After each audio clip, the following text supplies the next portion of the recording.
Hi people, you know these books that you have just to read because you know that you are going to love them because they look amazing and they are? Yeah, this happened to me with The Kingdom by Jess Rothenberg, and I have to say that I love this book to bits. And the cover is amazing. I don't know if the camera is going to capture it, but in this part here in the middle there's this little sparkly holographic thing is that depending on how the light reflects and you move the cover, it moves. If you cannot see here in the video, I will post a link to my Instagram in here, where I just captured the cover doing this amazing thing. I have to say that this book is amazing, and I'm going to be very careful with the review just as not to spoil anything for you, because I just loved everything in this book. I love that it has this kind of Westworld vibe in the way that you see this park that's called the Kingdom, and there is like these 7 girls who are called the Fantasists, and these girls are like actresses that have to play the part of, I don't know, the mermaid or the princess, or they have to be very gentle and they have to have this perfect appearance in which they have to wear perfect eyeliders, perfect makeups, perfect dresses. In the part, this book made me think about Suzanne Jones' Girls with Chapsticks, because they have to be very well mannered, they have to be perfect, and there is even this little thing pamphlets in the park where visitors can rate them. They can rate about their appearance, the way they talk, the way they move, how helpful they were, how educated they were. So they have to be this perfect version of a woman. You know, like picture perfect. They have to act the part, they have to look the part, they have to be incredibly beautiful, well posed, well mannered. You know, you get the drift. So it was amazing for me when you begin this book. There is this fantasist called Anna. She's going to be our main character, and she sees a little girl that comes to her, and they began talking, and then just at that moment you see that she's not exactly human, because when she's talking with the girl, she's accessing memory banks, and she's accessing something that could be similar to our internet, and she's doing searches, and she's comparing that girl to different return searches about Tchaikovsky, about ballet, about different things, and she's also memorizing these mails and accessing memories, and you see that she's part machine. And there is this thing in the book that we are going to see that these fantasies and other things that we are going to find in the park are not exactly human, are quite of man-made, but they are using resources that are human, like real skin, real, I don't know, air, whatever, but they're like this fusion, this mix between human and machine, and this is something that I love. That is something that attracts me a lot. Books about artificial intelligence, about the use of that intelligence, because where is the limit? Okay, in this book we are going to find that they're also recreating extinct species of animals and things like that. I'm not going to explain a lot about it because I want you to be as surprised as I was, but there is times in which you see how these animals and even the fantasies are not respected as individuals, because they are not thought as alive, because they have no soul, because they have been created and not born, and they make them do things that they don't want to. There is some parts in which animals are forced to do things, like a zoo, and you see they don't like that, but they have no other way. They cannot resist, they're forced to do that, and it's like they are easily, you know, discarded, and another one is brought back in its place, because, you know, it's just a machine, it's just an invention, and you see that they hurt and they feel, but it's like they don't look at that, they look at the profit. And this is something I love about this book, that makes you think about where is the line that we cannot cross. What is real? Does do they have a soul? Do they feel? Do they hurt? That's something that we are going to find in this book, and it's so seamlessly woven into the story. It's amazing. When I was in the book, I felt like I was in the kingdom.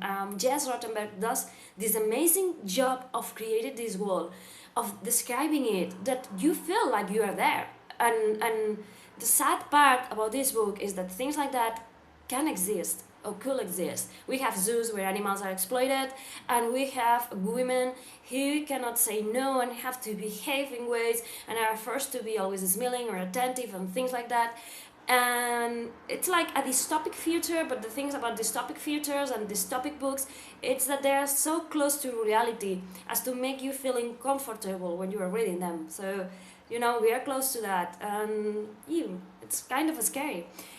I have to say that I love this book. I don't want to talk much about it. Just let's say that the idea is like this theme park where people go to forget about their real lives and to experience fairy tales, magic, and where these creatures, let's call them creatures, are forced to interact with humans and to provide a nice experience, but they are not rewarded by it. They don't get money, they don't get paid because they are things, and it's like at the end of the day they get stored away only to be put back into work the next day. And when we began this book, we find that our main character, Anna, as I said, it's accused of having killed someone.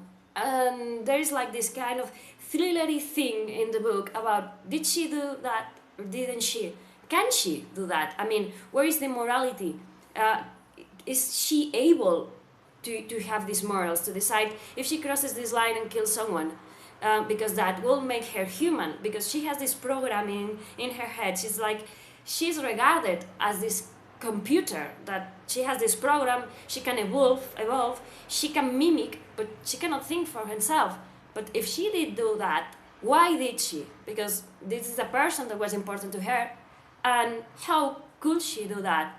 So it's amazing to think about. In this book, you will think about what humanity is, what is morality, where is the line about, as I said before, when you create something, has it a soul? Does it feel? It's how sometimes in when you are doing science or when you are doing things, when it's not the science per se, it's how you use it that makes it good or bad.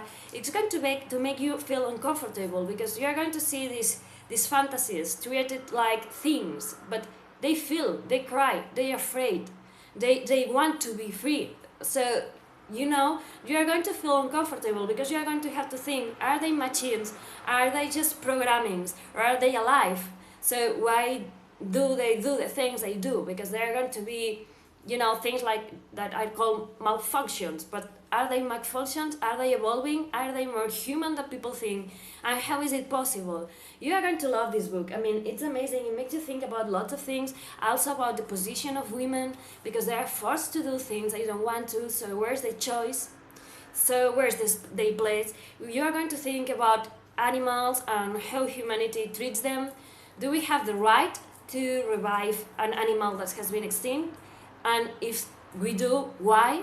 Can we provide for them? Can we offer them that they need? Do we have the right?